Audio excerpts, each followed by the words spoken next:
Hello കൂട്ടുകാരെ, Prameela Prakash YouTube ചാനലിലേക്ക് എല്ലാവർക്കും സ്വാഗതം. നമ്മളിന്ന് നെല്ലിക്ക കൊണ്ടുള്ള ഒരു വിഭവമാണ് തയ്യാറാക്കുന്നത്. മറ്റൊന്നുമല്ല, നമ്മുടെ തേൻനെല്ലിക്കയാണ്.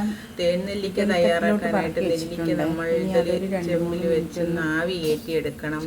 ആവി കയറ്റിയെടുക്കുമ്പോഴത്തേക്ക് നമുക്കൊരു പാത്രത്തിലോട്ട് ആവശ്യത്തിനുള്ള പനങ്കൽക്കണ്ട് ചേർത്ത് കൊടുക്കാം. പനങ്കൽക്കണ്ടെന്ന് പറയുമ്പം നെല്ലിക്ക എടുത്ത് അതേപോലെയുള്ള അളവിലെടുക്കണം. അതിനുശേഷം അതൊത്തിരി വെള്ളം ഒഴിച്ച് നമുക്കൊന്ന് ഉരുകാൻ വയ്ക്കാം, ഒന്ന് അലിയിച്ചെടുക്കാം. അപ്പോഴത്തേക്ക് നമ്മൾ നെല്ലിക്ക ആവി കയറ്റിയത് വാങ്ങി വെച്ചായിരുന്നു. അത് തണുത്തപ്പം അതിൻ്റെ വെള്ളമൊക്കെ ഒപ്പിക്കളഞ്ഞതിന് ശേഷം ആ നെല്ലിക്കയിലെല്ലാം ഫോർക്ക് കൊണ്ട് കുത്തി കുത്തി ഹോളുണ്ടാക്കണം. എല്ലാ നെല്ലിക്കയും അതുപോലെ ചെയ്യുന്നത് അതിലേക്ക് മധുരമൊക്കെ പിടിച്ചെടുക്കാനാണ്, ഉള്ളിലേക്ക് മധുരം പിടിച്ചു വരാനാണ് നെല്ലിക്കയിലേക്ക് ഹോളിട്ട് കൊടുക്കുന്നത്. അങ്ങനെ നമ്മൾ നെല്ലിക്ക നന്നായി എല്ലാം ഒരുവിധം ഹോളിട്ടെടുത്തു. അപ്പോഴത്തേക്കും നമ്മുടെ പനങ്കൽക്കണ്ട് അലിഞ്ഞു വന്നിട്ടുണ്ട്. അതിനെ നമ്മളൊരു പാത്രത്തിലേക്ക് അരിച്ചെടുക്കാം. എന്നിട്ട് അതിനെ അടുപ്പിലേക്ക് വെച്ച് തിളപ്പിച്ചെടുക്കാം. അതിലേക്ക് നമുക്ക് നെല്ലിക്ക എല്ലാം ചേർത്ത് കൊടുക്കാം. അപ്പം പനങ്കൽക്കണ്ടിൽ കിടന്ന് നെല്ലിക്ക നന്നായിട്ട് തിളച്ച് വേവട്ടെ. നമുക്കത് ഇടയ്ക്കിടയ്ക്ക് ഇളക്കി കൊടുക്കണം. ഇളക്കി കൊടുത്തില്ലെങ്കിൽ കട്ടിയായി പോവും. അപ്പോൾ ഇടയ്ക്കിടയ്ക്ക് ഇളക്കി പനങ്കൽക്കണ്ടിലോട്ട് അതിൻ്റെ ആ മധുരം നെല്ലിക്കയിലോട്ട് പിടിക്കണം.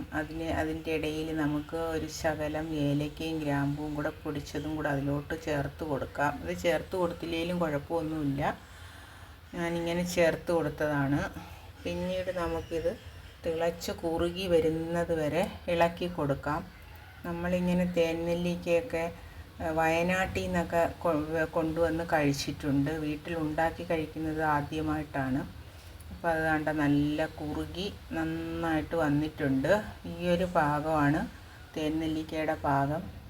ഇപ്പോൾ ആ നെല്ലിക്കയ്ക്കുള്ളിലോട്ട് ആ ഫോർക്ക് വെച്ച് കുത്തിയ അതിലേക്കൂടെയൊക്കെ നല്ല മധുരം പിടിച്ചെടുക്കണം. അത് കുറച്ചും കൂടി നേരം ഇങ്ങനെ ഒന്ന് വെച്ച് കൊടുക്കാം. ഇനി അധികം വറ്റിക്കണ്ട. അപ്പോഴത്തേക്ക് നമുക്കത് വാങ്ങാറായി.